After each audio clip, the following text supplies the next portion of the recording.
We have so many stories in our lives, but our stories are not always heard.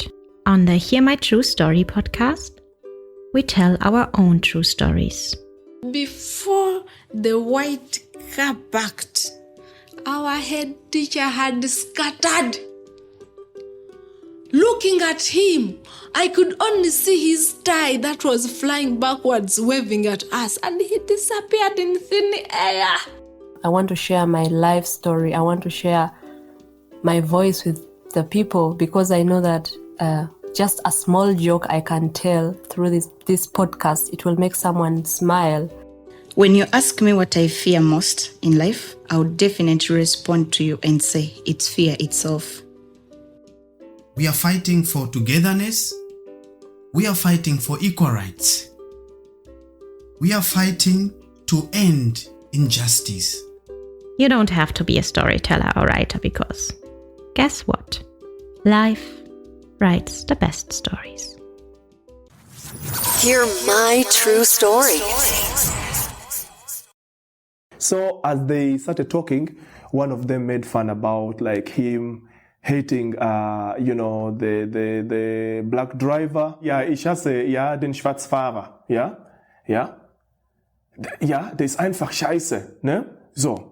So when they said this, I was like, So for them it was a joke. They started laughing. I really felt like telling them something, but then I was like, no, let me listen to what Otako is saying because we didn't come here to start, mixing up with people and making trouble. This is your favorite time of the week with your number one podcast. Hear my true story. Yeah, my dear listeners, welcome to Hear My True Story podcast. It is me, your host, Otako, and I'm really excited to have you this week. What is so special about this time of the year? We are taking our summer break. Wow, I'm happy to say that. However, maybe some of the listeners are really sad that we are taking a break. However, we are not leaving you without something. What is so special is that we are going to be sharing with you our past episodes from our past conversations. Our best conversations that we had on this podcast. For the new listeners, this will be fresh for you. However, for the old listeners, these are some of the best conversations, the best episodes that you can revisit again and re-listen to. Because you know what? There's always something new to learn about something.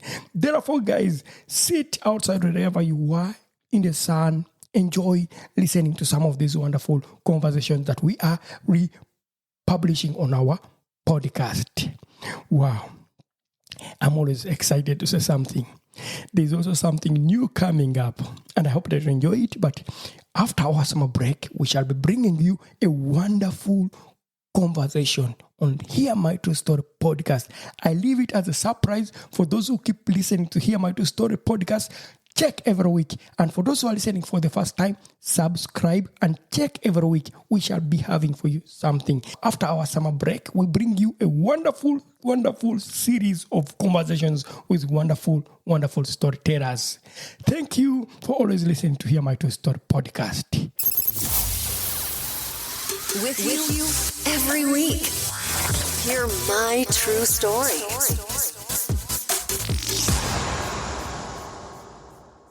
In this episode, I have a conversation with Otako and Onyango, a Ugandan. We shall talk about our real-life experiences of living and staying in Germany as Black people. So, Otako and Onyango, what is so funny? What really made this week for me really funny was actually, I remember when we really met, there was that moment when we decided to meet shortly after my return, after coming out from this little quarantine. And when we met, it was at this place, of course, At the restaurant. At the restaurant, exactly. You see, you guys, we take ourselves in. we most times don't decide not to meet at our workplaces or maybe at home. Yes. We take ourselves to very expensive restaurants in a small town of Germany, which is called Marburg. Yes. So we just go there to take some tea. But imagine, what if I go take tea that I can make home, but I say, no, let me give myself a treat. Do you remember those guys that were standing across the Busbanov? Yes. On the other side, right? Yes, I remember those guys. Then you told me there are some guys who are looking at us. Yeah. And these guys are going to just come direct. Exactly. To us. Yeah. Okay, I remember them. So, no sooner had I just said it to Otako, than these guys came. Actually, they had some beer cans, and that's one of those things that really made me feel there was something funny, and the way they were looking, kind of like talking. You really saw a lot of, aggressivity, like in them. They were so aggressive in the way they were talking, and I knew there was something that was going to happen. So, yeah. So those guys came, and of all places, we had many places actually at the restaurant. But of all places, they chose to come and sit next to us. That's the thing, because I remember when one said, "Oh, should we sit inside?" But then the other one said, "No, let's sit here." Exactly. And they sat next to us, which was okay. Yeah. I had no problem with it because everyone has a choice to sit wherever they want. Exactly. I also would say I had also really the same feeling. They can sit wherever they want. But I saw that kind of like, to me, it was this kind of like creating space for provocation. I saw provocations. It's what I saw right away. But then I was like, yeah, fine, let's wait. Probably it would be okay. So when we talked in Luganda, it was everything was okay. Yeah. So as they started talking, one of them made fun about like him hating, the black driver. Ja, ich hasse, den Schwarzfahrer. Ja, der ist einfach scheiße, ne?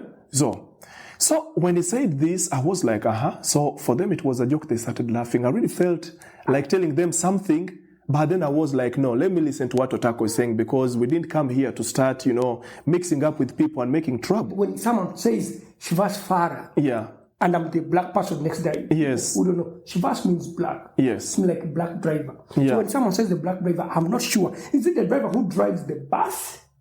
Or is it talking about the person who's black next to him? But maybe Onyango knows. Or even driving without a ticket, because it's what they normally call it, When you say Schwarzfahrer, it's like a black driver, or kind of like, meaning it can also be, it's used to mean someone who also takes a ride without paying for it, like illegally, right? Good. Yeah. And imagine how they make this joke. These German people are not serious. How do you make a joke about someone who doesn't pay ticket to be a Schwarzfahrer, a black driver? Why black? Why something illegal, something that is illegal, it is referred to be black driver, Schwarzfahrer. Why? It's what I also don't understand. And that's what, when we talk about this kind of like systematic racism, that's when that topic comes in, because there are lots of things happening in the German community. I will talk about Germany because it's where I've made my experiences. There are things they say that make you think twice about whether it actually makes sense, or whether they actually just didn't have another name to call it than that.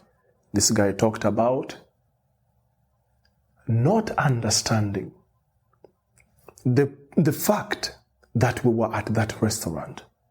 It was the first thing that bothered him. To you, it means that he said he meant us, two of us in that restaurant, or other people? So, like, we were, of course, the ones he could see with his eyes. We were just next to him.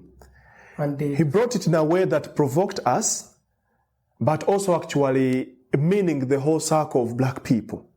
So this guy went on to say, I just don't understand why of all places they came here. These people don't fit here. And that doesn't really make any sense to me. To me, it's a zero. These people don't belong here.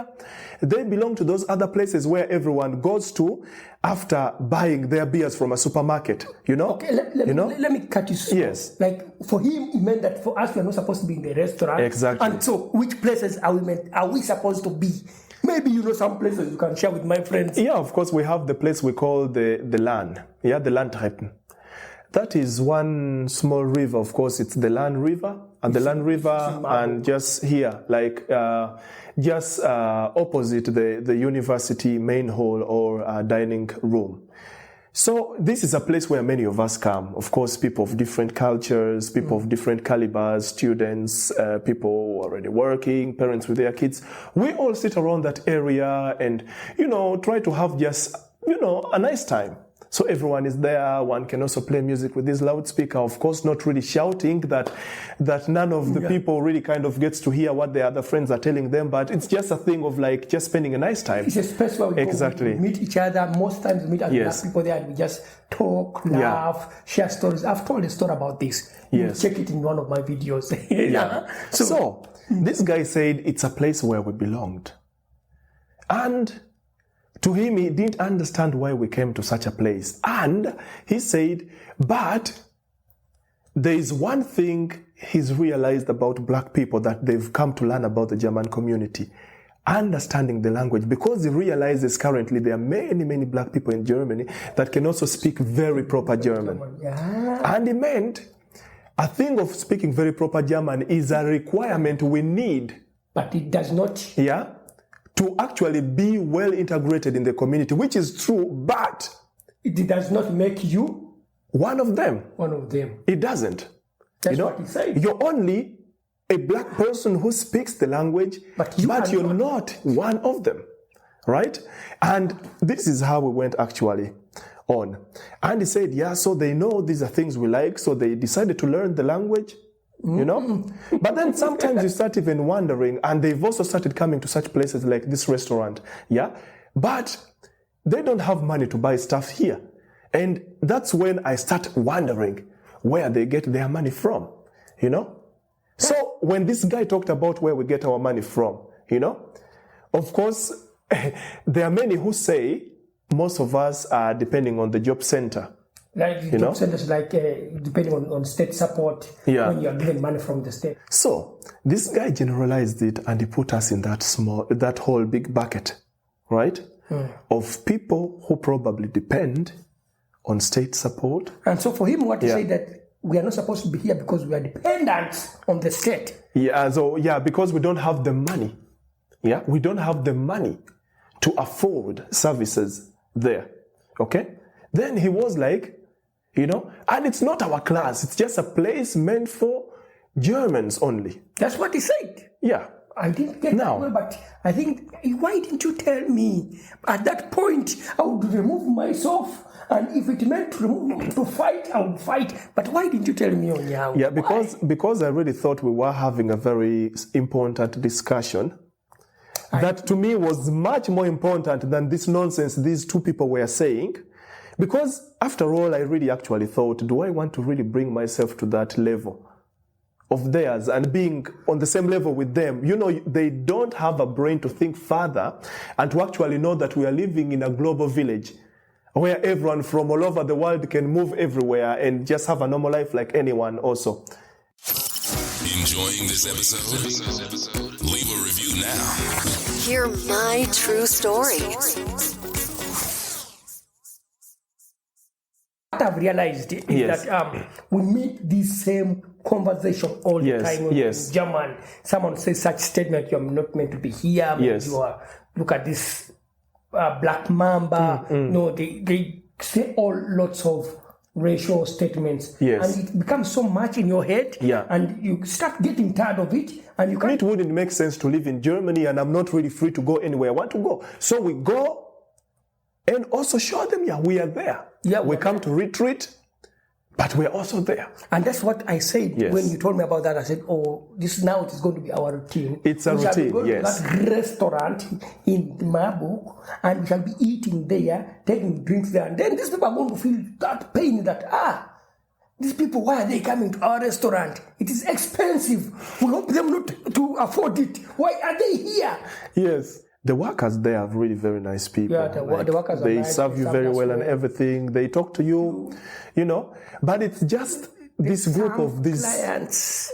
People without any brain. People have we see everyone running around with the head, but there are quite many people there running with the heads that are empty.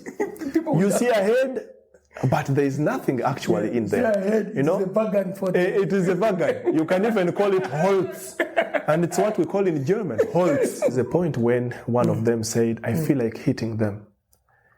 But he couldn't do it He was himself scared. And then he went ahead to say, you even actually wonder what they do. Yeah? No one knows what they do. Yeah. And then you're like, why don't you just ask me if you want to know what I do? And the guy goes ahead to say, he doesn't know what we do, but he was like wondering if we're maybe musicians. And that brings us back to the same point. Why can't a black man do any intellectual job? Why? Than being, brought back to the same thing that everyone says. Sometimes it's really so funny. Some of them say, then it means you must be a very good dancer, or are you a good drummer? Yeah, or are you a good musician? Yeah, are you a good musician? It brings us back to the same thing. The only positive side you realize that these people see, about us is actually only that side of the talent. So without that, we don't have any intellectual brains. To cut you, let me cut you, my friend. Yes, brother. Of course, Africans, we have talent. Yes. But it's good we have the talent. Yes. But according to these guys, when they said, maybe we are musicians, to them they said that is the only space that we left for these black people to strive in German. Yes. Using sports, art, and music. Maybe. Yeah, but you then start asking yourself, how many black musicians do you see in Germany? But this goes back that are doing it at the national level. They are there, but the media doesn't give spotlight on them. Yes. And when the media does not give spotlight to the rest of certain people who are doing this kind of work, who will see them? I sometimes really think it's just a move. It's a campaign. When they see you and they know Otako is a doctor, Otako is a lawyer, Otako is an engineer or is a teacher, and there are many of that kind. But they won't talk about those success stories, because those success stories actually, kind of like break the bubble. And, they kind of like bring them to the realization that black people can also be more than musicians, more than dancers, more than sportsmen, and I don't know what, entertainers. We can be more than that. So they're still trying to hold that back, from the public, to still portray a black man, or to really let people still struggle with understanding whether black people also have that kind of like intellectual kind of like knowledge. Yeah. Actually, it's even what came about when that guy said, we have countries like France, we have Sweden, we have countries like Switzerland, we have countries like, I don't know what, Italy, that have given these people space to even take on leadership positions. And they're like, these people don't have to take those positions because they are meant to be led by a white man. They are meant to be under us and not above us. And this brings us then back to what Otako asked. Why do some white people hate black people? And by the way, if you have not subscribed to my channel, subscribe right now, and also like and also share for more of these conversations. Yeah. Yes. So why? So I would say, of course, this is what you would also really hear from many of those black activists who tell you always, and it's really true. The black man doesn't have that history, of like, I'm really taking it now to the extreme side of it. The black man doesn't have the history of exploiting other races. Yeah? Of exploiting other races. Or like the white man, specifically. We don't have that history of exploiting the white man. Yeah. And we don't have the history of killing them, nor treating them badly. We don't have that. We don't have that history. But when you look back to their side, they have a lot of history. They have a lot of history that has a lot to do with where we are currently. Secondly, you find one who believes, and those ones who believe in white supremacy. Yeah. They can't approve to the fact that you are better than them. Because they believe a white man is meant to be better than any race on the planet Earth. That goes back to what they teach exactly themselves. Yeah. The white supremacy is above. And they go ahead to show this in what they do. They move, they make sure our system in Africa is bending on them to just maintain that supremacy. Yeah. And exactly, it's really what Paul Lumumba of Kenya, this lawyer that is also a very strong Pan-Africanist, he also talks about the thing of like, unless black people sit at the table with all the stakeholders, the Western world, and with China and whoever, so long as we are not sitting at the table with them to discuss about our own interests and promote them and try to get a memorandum of understanding that benefits both sides, We shall never reach anywhere. And it's the fear that some people have. How can a black man, be at the same table with me? How can he be in the same space like me? That raises that fear, right? If we are the same people that were said to them as, that were portrayed to them as failures, as I don't know what and what and what, and they see us now living just like any one of them, and they're like, but it's not really what we were told. So, and it makes them worried. They don't know what is coming next. So probably we will get up there where they won't even be able to find us anymore, and they will lose the control. And the fear they have is losing control. Yeah, that's the fear. It's the fear they have. The moment the black people get their own power, the white supremacists will not allow that to happen. Yes. And it's taught in the system. And what does that leave you with? We still got to struggle. We still got to go to those places. Yeah, this is what I would say. Yes, for a retreat. And we also need to provoke that feeling. Yeah. And let them know we are also there. Yes. And such things happen and we don't come back again. We are giving them a chance, an opportunity to continue doing that. Yes. What we have to do is go there. Yes. They see us, it happens, we go there again. Yes. Because I remember it's not the first time that happened. Yes. In that same restaurant. Yeah, it's true. There is a time also with that old guy there. But you remember, for him, we attacked him right away. We told him off, we called him off, and off he went with his friends. They felt embarrassed. Today we wanted to talk about some other topic, but we are really bothered by this whole issue. Our experience, it really hurt us, both of us. Yeah. And we said we can share it with you. I know some of you who are living in Europe, you may understand this. Those who are living back home in Africa, the thing is that racism is there, but we cannot say we are leaving these countries. No, we are to be here and continue to fight from here. Actually, you can't really fight it from outside, and that's why we are here. Yeah. When you're in, you have them. We not only have voices for a podcast, but also faces for YouTube. Don't miss your next episode. Hear my true story.